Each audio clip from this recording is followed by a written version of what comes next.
Welcome back. This is another episode being filmed on the same day as the souffle tea test knit episode. So please forgive me if I burn out.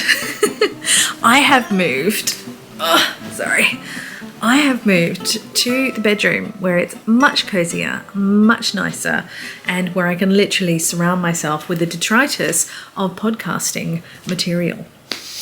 So I've just tried to film this on my iPhone, which wasn't really working out quite well. And I've just realized my phone is still on. So I'm just going to lean over and turn that off. Oh, setups. There we go. Okay, I am back in the room. So yes, it's a cool, rainy Saturday. So I thought, what better way to spend the day than to do some podcasting and catch up with you all. Quick life update. We have been house hunting. There's nothing really exciting to tell you on that, only that we would normally spend a Saturday out at open houses, looking for a place to buy, but we've had to put our car into the mechanic and it's going to take a little while and a ton of money to get our baby back on the road. So house hunting is off the cards this weekend, so I get to spend more time with you. Yay! I'm just going to get more comfy. So, things to catch up on.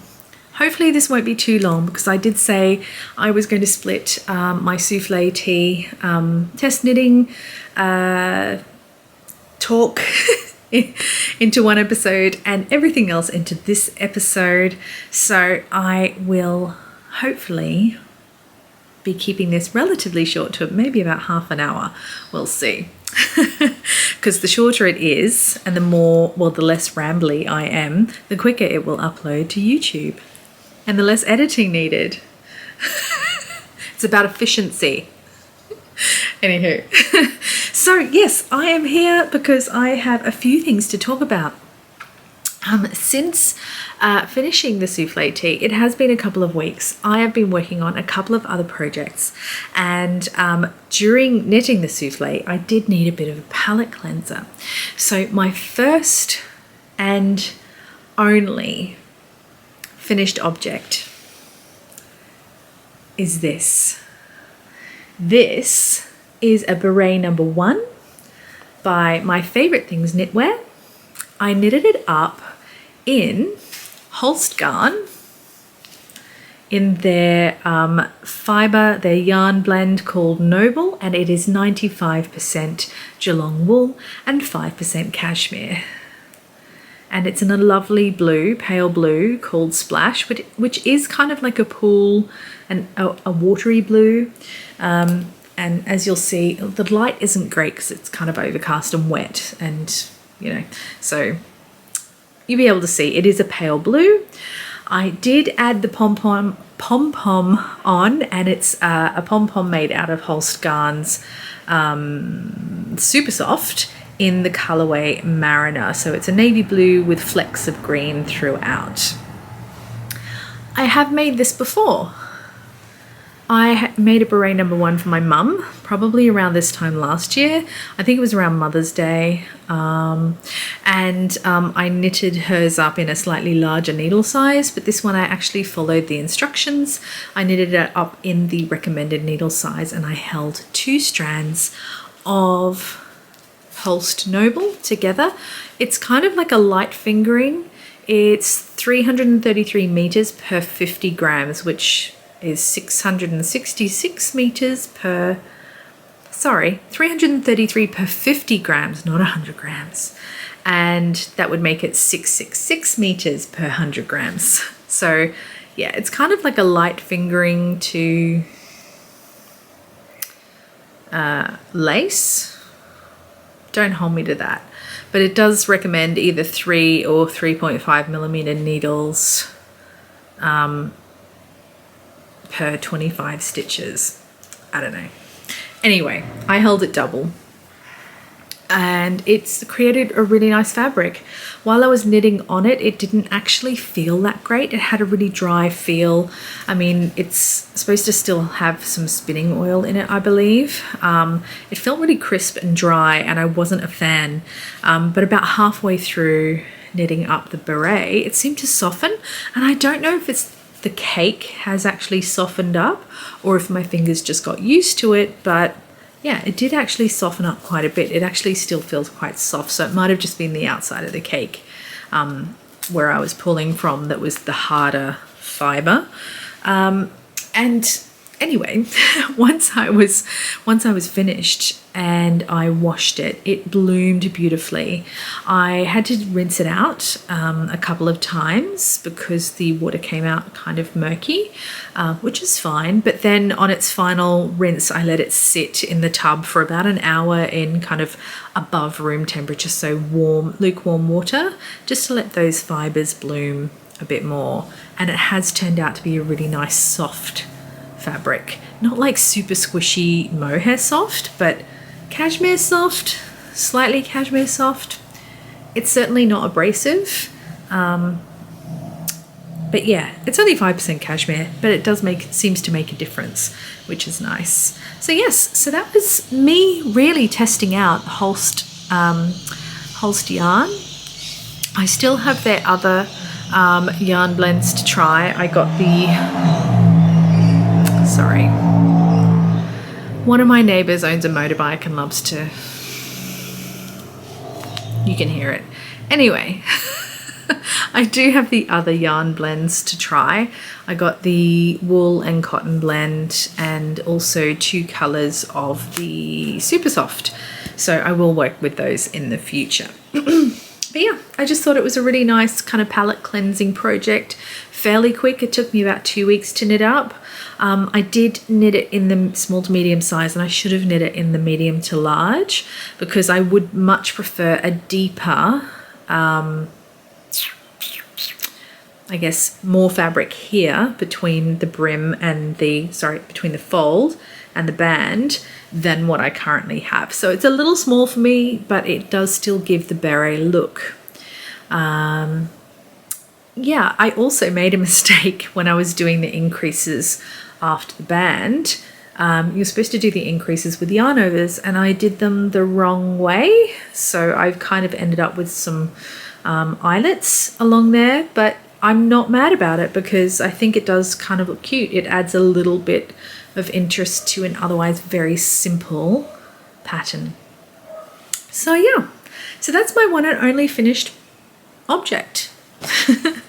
But other things I have been working on, I mentioned on a previous episode that I had to kind of like frog my Illuminate sweater because I had used a larger needle size on the body after the yoke than recommended, or it wasn't actually recommended. There was an omission really in what needle size you should use. I just continued to use the same needle size as I used for the color work for the rest of the body, and I should have actually sized down. So I had to pull that all back, frog it all back, and re-knit it. So without further ado, I haven't finished it. I'm just showing you that I'm back where I started, really. So here we are. Ta-da! So it used to be really wibbly wobbly along here, like, but it no longer is, which is great. So I'm super duper happy about that. And yeah, so I'm almost back to where I started, and I literally just have stockinette to knit in stripes. So if you know anything about the pattern, the stripes, sorry, lots of ambient noise out there today.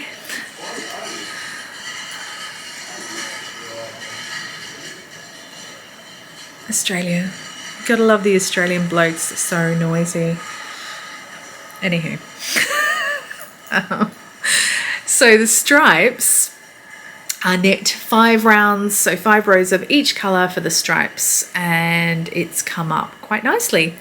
I think I've talked a bit more about the yarns I've used for this in previous episodes, so I won't go into a lot of detail, only to say that I am really enjoying the yarns. I got them from Wishbone Yarn, who is a yarn dyer, indie yarn dyer based in South Africa, and both, I'm using 3 yarns in this, the main colour and the dyed strand of the mohair are both from her, and I'm holding the mohair together with another strand of undyed mohair, so that you can really get a decent contrast with the colours. If I'd held 2 strands of the dyed mohair together, the contrast between the main colour and the mohair wouldn't have been as great as it is right now, but I like it how it is, and I think it's coming around beautifully. I can't wait to finish it though and to wear it. I think I've been working on this for almost 6 months now, and I did put it down for a while because I was just getting, I kind of hit that roadblock where it was just not right and I was putting off frogging it, but I'm back on track. And I feel like if I just chip away at this, then everything will be fine. So I usually have it in my basket beside the sofa, and when I sit on the sofa I pick it up and I knit some rounds. So we're getting there. We are getting there. So other than that, I have actually started a couple of other new projects.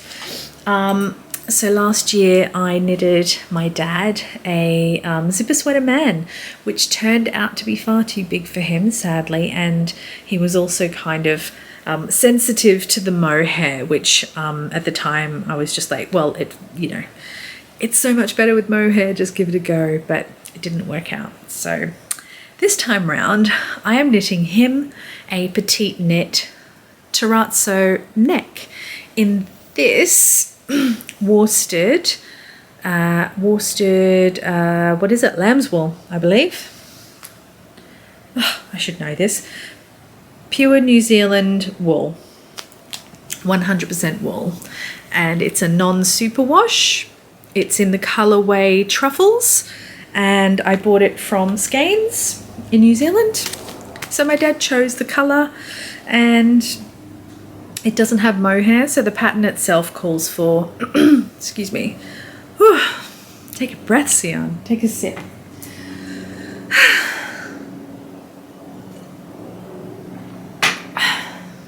The pattern itself calls for a DK held with mohair, but of course my dad's sensitive to mohair, so I ended up going with a worsted weight. And it's coming along quite nicely. My dad's birthday's in a couple of weeks, so I want to get this finished. I'm probably about a quarter of the way through. This is the back, and there is a lot of twisted rib. I forgot how much twisted rib slows me down, but I'm gonna have to concentrate on it and get it done. I was talking about not enjoying deadlines in my souffle episode, and I've just set myself another deadline. So yes, I am working on this for my dad, and I popped it in my Patil Knits project bag. Ta-da! Which I found loads of my pins, and I've decided to attach them to the project bag. There we go. So yes, so that is another work in progress which I need to focus on, really. And I finally have one more work in progress, and it's a fairly new cast on, and it's something that you all helped me, well, those of you that voted on my Instagram poll, you helped me decide to knit.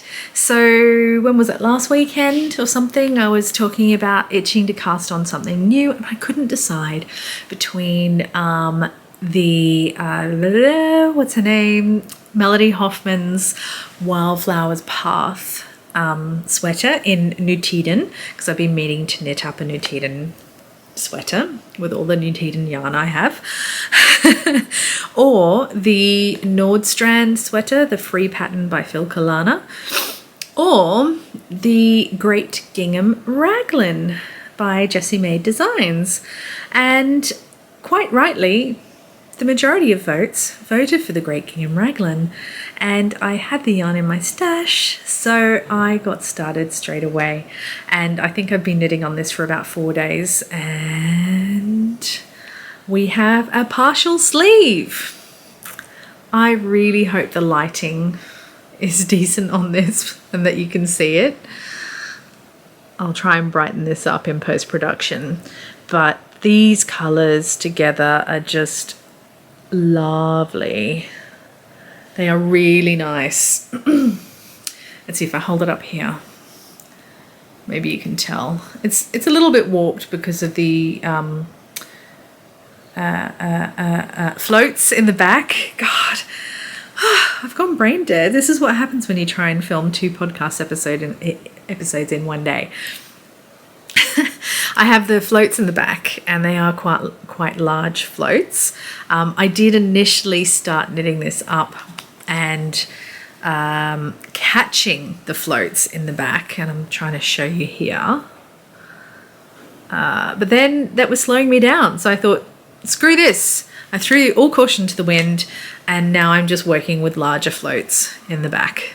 Because I did honestly, I checked all of the Instagram and the Ravelry posts and like scoured the photos to see if anyone had shown what their floats look like. And I swear, like probably 99% have the large floats in the back. So I thought, if they can do it, why not me?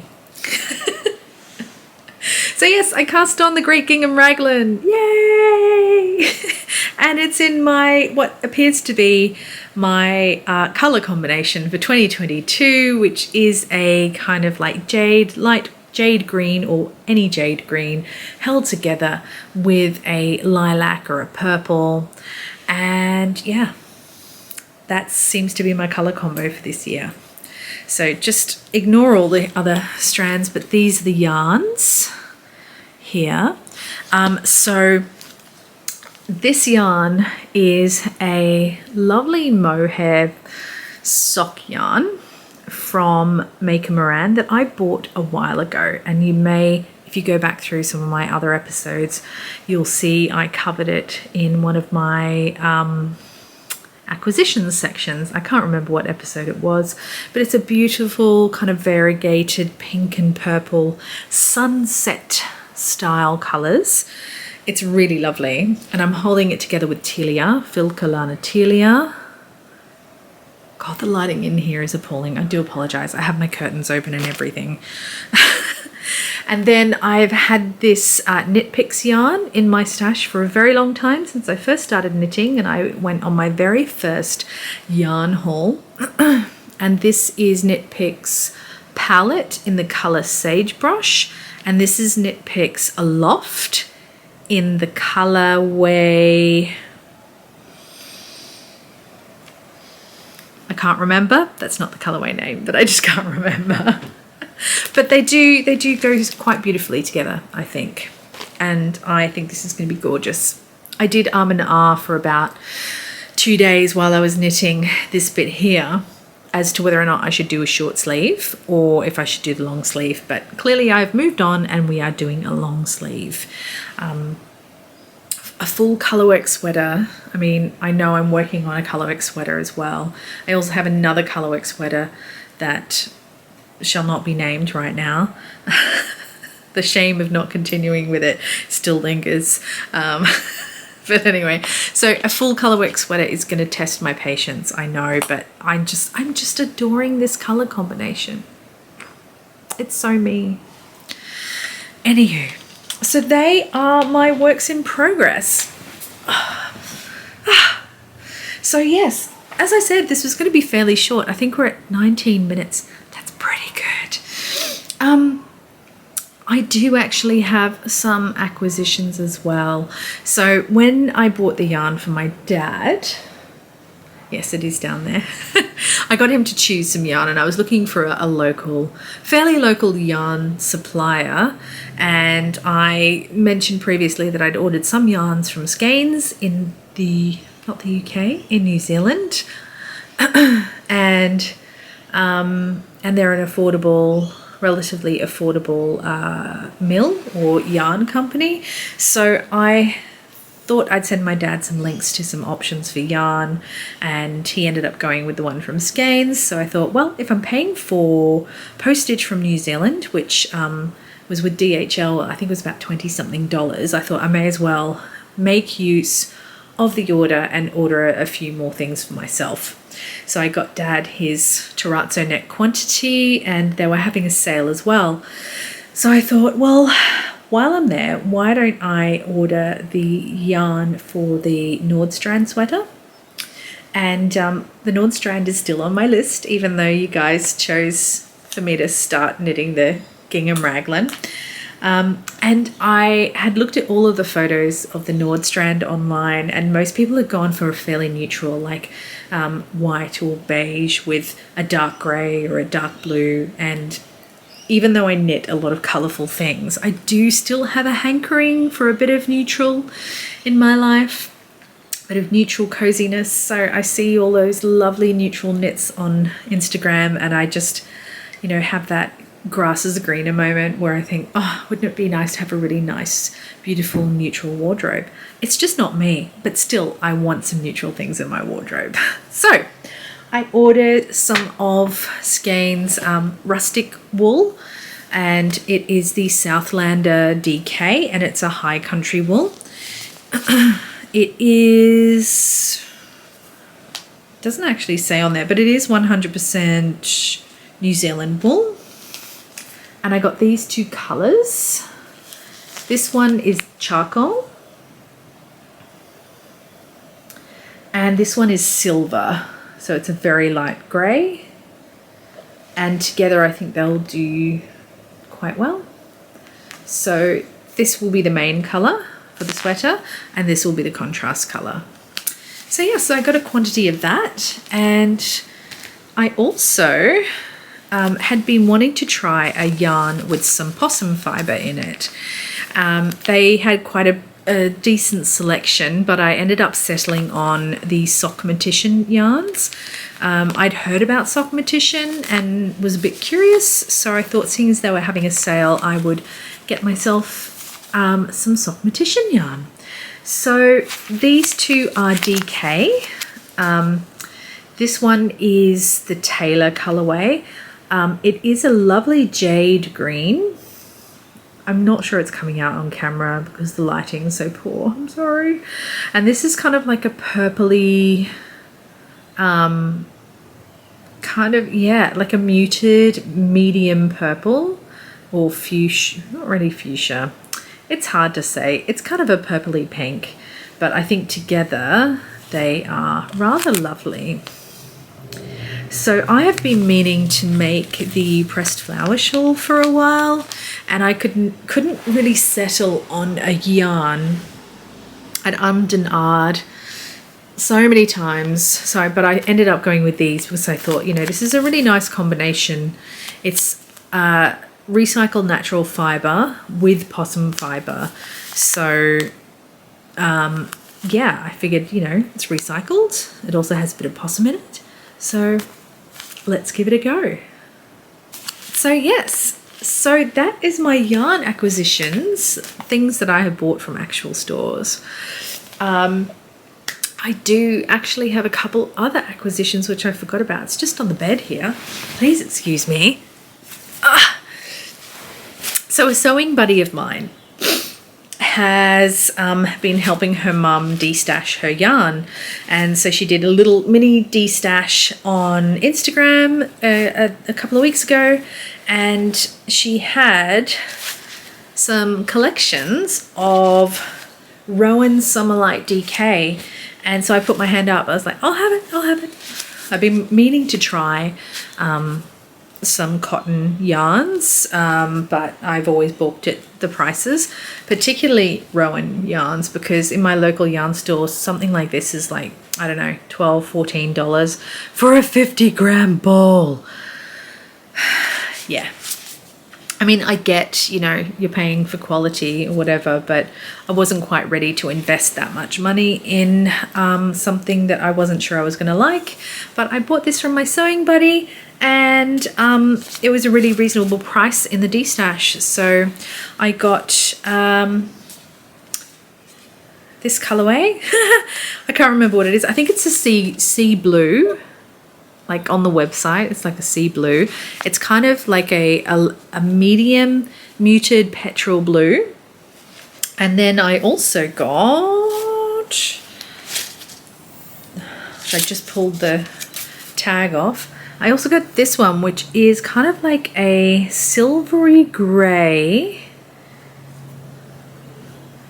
Yeah, it's like a silvery grey, and I thought they would be perfect for knitting up some summer teas. I keep talking about Melody Hoffman's patterns, the Wild Posy tee and things like that, and also a ranunculus, a summer ranunculus. So I figured I've got 5 balls of each. They are 50 grams and 130 meters per ball. That gives me enough to make a tee for summer out of each of those colors. So yeah, so that is what I have acquired. So I thought that was pretty good. They were a bargain. I kind of helped out a friend, and I got some yarn out of it in the end as well. Excuse me. So yes, that is pretty much everything I have to talk about. I could have rambled on and on about everything, but I figured, yeah, it's short and to the point, and most of these are WIPs, which you will see again in the near future. And I can share more about them then, but at the moment I'm just kind of in the process of working on those things, and I feel like I don't need any more pressure to get anything done. I've got to get my dad's thing done. That's on a time limit.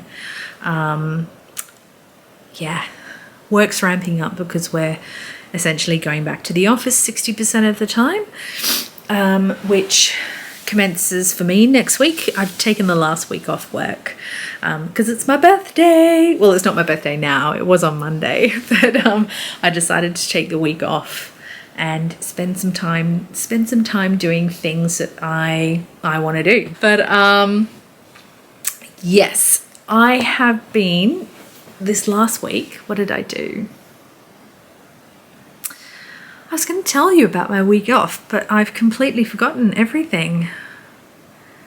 Oh yes, so last weekend, because it's Saturday now, so last Saturday we exhausted ourselves by looking at lots of open houses, and obviously ruling ones out and umming and ahhing about whether or not we were going to make an offer on one, which we ended up deciding over a couple of days that we wouldn't bother making an offer because it's priced in a range where our budget is capped at, and generally properties here sell for the top end, not even the top end, more than the max price range that the house is in. So we kind of figured we'd be priced out of that place, so we didn't want to get our hopes up and go through all the rigmarole of making a formal offer and, you know, kind of talking to the bank and having to get legal representation if we kind of knew that our offer wouldn't be accepted. You know, it's all well and good to practice making an offer, but when your offer isn't a formal offer, it's kind of scary. But yeah, we knew we'd be priced out, and I'm keeping an eye on that house to see how much it goes for. So yes, so that's what we did Saturday. Sunday we had a really nice get together with my parents and my aunt and uncle who were visiting, and we had a nice lunch down at the beach at a restaurant there. And then Monday I just kind of stayed at home. It was kind of a wet, rainy day anyway, so I just got cozy and relaxed. And then the rest of the week I've been out pretty much every day. So Tuesday I caught up with my friend for lunch, a couple of friends for lunch, which was nice. And then Wednesday I went to see the big Van Gogh exhibition at Loom, Melbourne, which is where they project his artworks. It's kind of like an installation artwork piece where they take Van Gogh's art and kind of put it to the story of his life, put it in kind of like chronological order and to music, and it's projected on these massive screens and you're essentially immersed in his artwork. It was really lovely, actually, really, really nice. It reminded me of the Team Labs exhibition in Japan that we went to. So yeah, that was really nice. And then Thursday we had to put our baby car into the mechanic. So yes, so Thursday we put the car in. We probably won't get her back until next week, but they've since told us that she needs a lot of work. But she has been very good. She's a Subaru Outback 2002, so yeah, she's fairly old. She's about 20 years old now, and I think it is showing, so it's not unexpected. And yeah, and then what else? Oh, yesterday was Friday. Just telling you about my week like you really want to hear about it. And, so yeah, yesterday I booked myself in for my annual birthday tradition, which is fairly new. I only did it last year and this year, and that was for a full 2.5 hours of massage and treatments at this lovely Japanese spa in the CBD. And I had a lovely foot massage, hot stone massage, and shiatsu head massage, and I was just a big puddle of goo, relaxed goo after that. So yeah, I ended up coming home, and my goodness, my masseuse, she must have been so strong because I am in a bit of pain today, just tender, but they're the best kinds of massages when you can still feel it the day after.